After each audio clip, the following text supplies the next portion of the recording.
Hello friends, welcome to my channel. Friends, మీ అందరికీ తెలుసు ఇవాళ 2025న మన ఇండియాలో మహా కుంభమేళా జరుగుతుంది. ఈ మహా కుంభమేళా అనేది 144 ఇయర్స్‌కి ఒకసారి వస్తదనమాట. సో, ఈ మహా కుంభమేళా అనేది చాలా ప్రత్యేకమైన ఫెస్టివల్ అనమాట. చాలా మంచి సెలబ్రేషన్స్ జరుగుతూ ఉంటాయి. బేసిక్‌గా ఏంటంటే మన పురాణాల ప్రకారం హిందూ మైథాలజీ ప్రకారం ఏంటంటే రాక్షసులకిని అలాగే దేవతలకి మధ్యన ఒక క్షీరసాగర మథనం జరిగితే అందులో ఏంటంటే అమృతం ఏదైతే ఉంటుందో ఆ అమృతం 4 చుక్కలు ఇండియాలోని 4 ప్రదేశాల్లో పడ్డాయన్నమాట. అదేంటంటే నాసిక్, ఉజ్జయిని, హరిద్వార్, నెక్స్ట్ ఏమో ప్రయాగ్‌రాజ్. సో, ఈ 4 చోట్లేమొచ్చి అమృతం బొట్లు పడ్డాయన్నమాట. సో, అందుకనే చాలామంది ఏంటంటే ఈ మహాకుంభమేళా వచ్చినప్పుడు ఈ 4 ప్రదేశాల్లోని అదే ఏదో ఒక ప్రదేశంలోకి వెళ్లి స్నానాలు ఆచరిస్తే వాళ్ళు చేసిన పాపాలన్నీ పోతాయని చెప్పి భక్తులు నమ్ముతారనమాట. నమ్మడమే కాదు, ఇది చాలా మటుకు ఏంటంటే చాలా బలంగా నమ్ముతారు.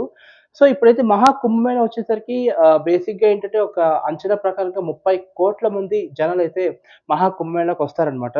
సో, మీరు గాని వెళ్ళాలనుకుంటే బేసిక్‌గా మన ఇండియన్ గవర్నమెంట్ మహాకుంభమేళా కోసం సుమారు ఒక 3,000 రైళ్ళు కొత్తగా స్పెషల్ ట్రైన్స్ అయితే ప్రతిపాదించారనమాట. అండ్ ఇప్పుడు నడుపుతున్నారు కూడా. ఇది బేసిక్‌గా ఏంటంటే జనవరి జనవరి 20 తారీఖు నుంచి ఫిబ్రవరి 23 తారీఖు వరకు మనకి మహాకుంభమేళా అనేది జరుగుతుందనమాట. సో, మీరు ఎవరైతే వెళ్ళాలనుకుంటున్నారో మీరు హ్యాపీగా మీరు జాగ్రత్తగా వెళ్ళండి. అలాగే ఎవరైతే దూర ప్రాంతాల నుంచి వెళ్ళాలనుకుంటున్నారో వాళ్ళకి నేనిచ్చే ఒకే సజెషన్ ఏంటంటే మీరు ఏసీ కోచ్‌లో ప్రయాణించడం బెటరు. ఎందుకంటే రిజర్వేషన్ బోగీలు, జనరల్ బోగీలో వెళ్ళాలంటే మా నిజంగా తడిసి మోపుడవుతది నిజంగా. ఎందుకంటే అంతమంది జనాలుంటారు. ఎక్కేస్తా ఉంటారు. రిజర్వేషన్ బోగీ పట్టించుకోకుండా కూడా ఎక్కేస్తూ ఉంటారు. అందుకని మీరందరూ ఏంటంటే ఏసీ కంపార్ట్మెంట్స్‌కి మీరు ఫిక్స్ అయితే బావుంటదని నేను చెప్తున్నాను.